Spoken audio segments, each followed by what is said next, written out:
அதெல்லாம் ஒண்ணும் இல்லையா, அவரே பதில் சொல்லிட்டாரு. இல்ல அவரே திருப்பி பதில் சொல்லிட்டாரு. காலையில் சொன்னது வேறு, காலையில் சொன்னது வேறு, மாலை அதற்கான பதிலை அவர் தெளிவாக உங்களுடைய அனைத்து தொலைக்காட்சிக்கும் தந்திருக்கிறார். அதே பொருந்தும். வேற என்ன கேக்குறீங்க? ரெண்டு நாள் பொதுக்கூட்டத்தில் நேற்றைய பொதுக்கூட்டத்தில் பேசுகிற போது அந்தியூர் என்பது தொடர்ந்து நாம் வெற்றி வாகை சூடியிருக்கிறோம், சேவல் புறாவிலே வெற்றி பெற்றிருக்கிறோம். ஆனால் இந்த முறை தோற்பதற்கு சில பேர் இந்த இயக்கத்திற்கு ஒரு துரோகத்தை செய்திருக்கிறார்கள்.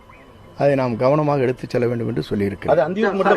அந்தியூர் மட்டும்தான் பொருந்தும். இந்த 2 நாள் பொதுக்கூட்டத்தில் உங்களோட பேச்சு கவனிக்கிறப்ப என்னன்னா, ஒரு இடத்துல கூட இபிஎஸ் பேரை பயன்படுத்தவே இல்லை. கழக பொதுச் செயலாளர் எதிர்க்கட்சி தலைவர் என்று அழுத்தமாக சொல்லியிருக்கிறார்.